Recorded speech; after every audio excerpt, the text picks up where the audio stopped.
News, আবারও একটি জলজ্যান্ত মেয়ে নিখোঁজ হয়ে গেছে মালদা শহর থেকে। এই নিয়ে বিগত কয়েকদিনের মধ্যে 4 নম্বর ব্যক্তি যে মালদা শহরের বুক থেকে নিখোঁজ হয়ে গেল, তারা আদৌ কি বেঁচে আছে নাকি বিদেশে পাচার হয়ে গেছে, সেই ব্যাপারে মালদার নতুন এএসপি রুদ্রানী দেবী সহ সমস্ত পুলিশ প্রশাসন কিন্তু এখনো ক্লুলেস। কি বা কারা আছে এসবের পিছনে? মালদার মানুষ কি আর শান্তিতে ঘুমাতেও পারবে না? এএসপি রুদ্রানী কি পারবে না মালদা শহরের বুকে ঘটে যাওয়া এই অপরাধকে থামাতে?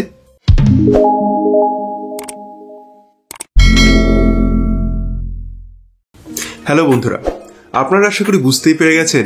তাও বলছি, আজকে আমি দ্বীপ প্রকাশন থেকে প্রকাশিত হওয়া দেবারতী মুখোপাধ্যায়ের লেখা বিখ্যাত রুদ্রপ্রিয়ম সিরিজের ষষ্ঠ কাহিনী মৃত্যু যখন দুবার আসে পাঠ প্রতিক্রিয়া নিয়ে হাজির হয়েছি। তো কেমন লাগলো এই উপন্যাসটি, আসুন আলোচনা করা যায়। প্রথমে এই বইটির সারসংক্ষেপ নিয়ে নন স্পয়লার ভাবে একটু বলে নিতে চাইছি। বাংলায় যখন লক্ষণ সেন শাসন করতেন, তখন সেই সময় বাংলার বুকে ঘুরে বেড়াতো রোমথারা। কিন্তু কি করতো তারা? কিন্তু তার থেকেও বড় প্রশ্ন ছিল যে কারা এই রোমথা? কেন তাদের বুকে লোহার শলাকা পুড়িয়ে চিরকালের জন্য দাগিয়ে দেয়া হতো রোমথা শব্দটি? বর্তমান সময়ের মালদা শহরে কেন একের পর এক মানুষ নিখোঁজ হয়ে যাচ্ছে?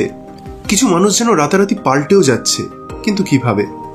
এছাড়া মৃত্যু তো সবার জীবনে একবারই আসে, কিন্তু সেই মৃত্যুর কি আবার দ্বিতীয়বার আসার সম্ভাবনা রয়েছে?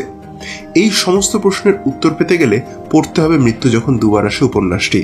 কিন্তু এবারে আসছে সব থেকে বড় প্রশ্ন, আদৌ কি এই বইটা পড়া উচিত হবে? তার উত্তর দিতে গেলে প্রথমে আমি বইটির পজিটিভ পয়েন্টগুলোর বিষয়ে একটু বলতে চাই। এই বইয়ের প্রথম পজিটিভ পয়েন্ট হচ্ছে কাহিনীর প্লট। অতীত এবং বর্তমান সময়কে নিয়ে লেখিকা খুব সুন্দরভাবে এই কাহিনী তৈরি করেছেন, যা পড়তে গিয়ে খুবই ভালো লাগে। খুব বেশি জটিলতা নিয়ে লেখিকার না এগোনোর ডিসিশনকে আমি সাধুবাদ জানাই, যার ফলে খুব সিম্পল ইয়েট ফ্যাসিনেটিং একটি কাহিনী তৈরি করতে সফল হয়েছেন লেখিকা। তার সাথে সাথে বাংলার ইতিহাসে একটি অতি ঘৃণ্য প্রথাকেও আমাদের সামনে তুলে এনেছেন এই কাহিনীর মাধ্যমে, যা আমার কাছে তো একদমই অজানা ছিল। হ্যাঁ, আমি মালদার ছেলে হয়েও বলছি, সিরিয়াসলি এই বিষয়টা আমার জানা ছিল না।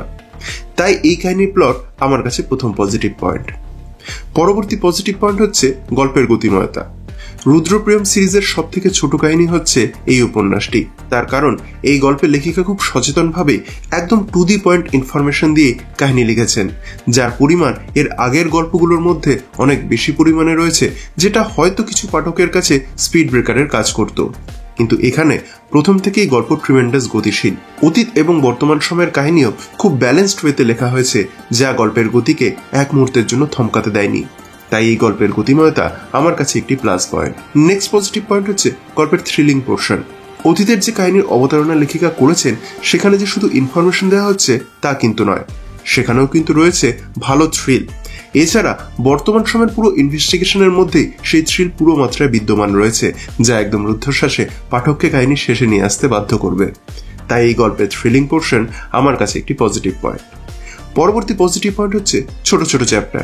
এই গল্পের মধ্যে প্রতিটি সময়ের কাহিনী বা বিভিন্ন দৃশ্যপটের পরিবর্তনের ফলে অনেকগুলি চ্যাপ্টার বা অধ্যায়ের অবতারণা করেছেন লেখিকা। এবার চ্যাপ্টারগুলি ছোট ছোট হওয়ার কারণে খুব তাড়াতাড়ি চ্যাপ্টারগুলি পড়া হয়ে যায়, যার ফলে পাঠকদের মনে হয় যে নেক্সট চ্যাপ্টারটিও পড়ে ফেলি, যে এর পরে কি হতে চলেছে।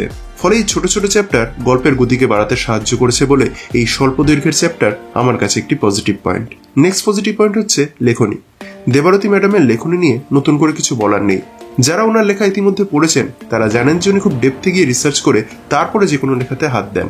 ফলে তার কিছু লেখাতে চলে আসে সে ইনডেপথ রিসার্চের বিভিন্ন তথ্য, যা অনেকেরই ভালো লাগে, আবার অনেকেরই হয়তো তেমন পছন্দ না। কিন্তু এই বিষয়ে প্রায় সকলেই একমত হবেন যে ওনার লেখা পড়তে বেশ ভালোই লাগে। আর এখানে দেবারতী ম্যাডামের লেখা এই কাহিনীকে এক মুহূর্তের জন্য ড্রপ হতে দেয় না। আমি সত্যি বলছি, আমি এর আগে ওনার লেখা যত যা পড়েছি সবগুলোতেই মনে হয়েছে ওনার লেখা খুব ধীর এবং স্থির, কিন্তু এই কাহিনী পড়তে গিয়ে ধীর কথাটি একবারের জন্য মনে হয়নি। তবে হ্যাঁ, স্থির যে ছিল সেটা বলতে আমার বাধা নেই। তাই দেবারতী ম্যাডামের লেখনীও আমার কাছে একটি প্লাস পয়েন্ট। পরবর্তী পজিটিভ পয়েন্ট হচ্ছে বইটির নামকরণ। আমি শুনেছি যে প্রথমে এই বইটির নাম মৃত্যুলতা স্থির করা হয়েছিল, কিন্তু সেটা চেঞ্জ করে নতুন যে নাম দেওয়া হয়েছে সেটা আমার কাছে বেশি গ্রহণযোগ্য এবং আকর্ষণীয় বলে মনে হয়েছে, এবং এই নামটি এই বইটি সম্পর্কে একটি বিশেষ আগ্রহ তৈরি করে। আর এটা নয় যে একটা জাস্ট একটা ক্যাচি নাম দিয়ে দেওয়া হয়েছে। এই বইয়ের মূল কাহিনীর সাথে এই নামটি ওতপ্রোতভাবে জড়িত, তাই এই বইয়ের নামকরণ আমার কাছে একটি প্লাস পয়েন্ট। এবারে নেগেটিভ পয়েন্টে যাওয়ার আগে বইটির প্রোডাকশন কোয়ালিটি নিয়ে বলে নিই। বইটি প্রকাশিত হয়েছে দ্বীপ প্রকাশন থেকে। বইটির মুদ্রিত মূল্য 275 টাকা। বইটিতে পৃষ্ঠা সংখ্যা রয়েছে 183টি। বইটি হার্ড বাইন্ডিং এ রয়েছে এবং দাম অনুযায়ী এই বাইন্ডিং আমার ঠিকঠাক লেগেছে। বইটির ওপর একটি ডাস্ট জ্যাকেট রয়েছে, যেটার ওপরের ডিটেইলিং আমার বেশ ভালো লেগেছে এবং এই ডাস্ট জ্যাকেট আবার খোলাও যায়। ডাস্ট জ্যাকেটের নিচে যে হার্ড কভার রয়েছে তাতেও ডাস্ট জ্যাকেটের প্রচ্ছদটি দেওয়া রয়েছে।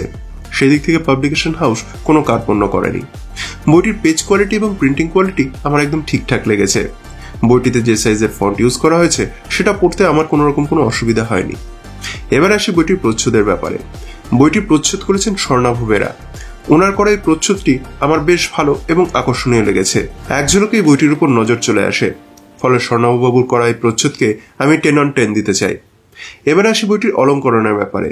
এই বইতে অনেকগুলি অলঙ্করণও রয়েছে যেগুলি দেখতে আমার ঠিকঠাকই লেগেছে, কিন্তু একটা ব্যাপার, গোটা বই খুঁজেও অলঙ্করণকারীর নাম আমি কিন্তু খুঁজে পাইনি। অলঙ্করণের মধ্যে তার স্বাক্ষর আছে ঠিকই, কিন্তু সেটা উদ্ধার করতে আমি ব্যর্থ হয়েছি। যাই হোক, এবারে আসি কিছু নেগেটিভ পয়েন্টের দিকে। বইটির মধ্যে খুব বেশি নেগেটিভ পয়েন্ট আমি খুঁজে পাইনি, তবে যেটা আমার মনে হয়েছে যে শুধুমাত্র রুদ্রাণী এবং অতীতের ক্যারেক্টার বিল্ডিং খুব ভালো হয়েছে। বাকি বর্তমান সময়ে যারা রয়েছে, যেমন প্রিয়ম, অজয়া, কুনাল, সাদাত, এদের কিন্তু তেমন সময় নিয়ে বিল্ড করা হয়নি। তবে এটা খুব বড় সমস্যা নয়, তার কারণ যারা এই সিরিজের নিয়মিত পাঠক বা পাঠিকা তারা অ্যাটলিস্ট অজয় আর প্রিয়মকে আগে থেকে চেনে বলে তাদের সমস্যা হবে না। কিন্তু কোনো নতুন পাঠক যদি ডাইরেক্ট এই কাহিনী পড়তে শুরু করে, তাহলে প্রিয়ম যে রুদ্রাণীর জীবনে কতটা জরুরি তা তারা কিন্তু অনুধাবন করতে পারবে না। এছাড়া এই কাহিনীর শেষে মেইন ভিলেন হিসেবে যাকে আনা হয়েছে তার বিষয়টাও আমার একটু তাড়াতাড়ি এবং একটু জোরপূর্বক বলেই মনে হয়েছে। আর শেষে এসে সব যেন কিরকম একটু হুট করে গিয়ে হয়ে গিয়েছে বলেই আমার মনে হয়েছে। শেষে এসে আরেকটু রয়েস হয়ে এবং ভিলেনকে আরেকটু সলিড দেখিয়ে এন্ডিং করাটা উচিত ছিল বলেই আমার মনে হয়েছে। এবারে উপসংহারে আসা যাক। দেবারতী ম্যাডামের লেখা এই নতুন কাহিনী আমার ওভারঅল পড়তে বেশ ভালোই লেগেছে। খুব সুন্দর একটি ফার্স্ট পেজ থ্রিলার কাহিনী, এই মৃত্যু যখন দুবার আসে। তবে হ্যাঁ, এর আগের কাহিনীগুলোর তুলনায় এই কাহিনী অনেকটাই ছোট, ফলে দেবারতী ম্যাডামের অন্যান্য লেখনীর মতন হয়তো সেই স্বাদ এই কাহিনীর মধ্যে পাওয়া যাবে না। কিন্তু তাই বলে এমন নয় যে রুদ্রপ্রেম সিরিজের অনুগামীদের এই কাহিনী পড়তে ভালো লাগবে না, তারাও কিন্তু বেশ ভালোভাবে এই কাহিনী এনজয় করতে পারবে। এছাড়া যারা থ্রিলার কাহিনী পড়তে পছন্দ করেন তাদেরও এই কাহিনী পড়তে বেশ ভালো লাগবে বলেই আমার মনে হয়। তাই এই কাহিনী আমি থ্রিলার সাহিত্য প্রেমীদেরকে অতি অবশ্যই রেকমেন্ড করলাম। তো বন্ধুরা, এই ছিল আজকের পাঠক প্রতিক্রিয়া।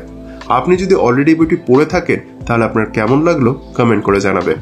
আর আমার এই কাজ যদি ভালো লেগে থাকে তাহলে ভিডিওটি লাইক এবং কমেন্ট করার এবং শেয়ার করার অনুরোধ রইল। আর হ্যাঁ, আমার চ্যানেলে যদি নতুন এসে থাকেন আর আমার কাজ যোগ্য বলে মনে হয় তাহলে আমার চ্যানেল বিএম বুক রিভিউ সাবস্ক্রাইব করে আমায় সাপোর্ট করার অনুরোধ রইল। দেখা হবে পরবর্তী ভিডিওতে।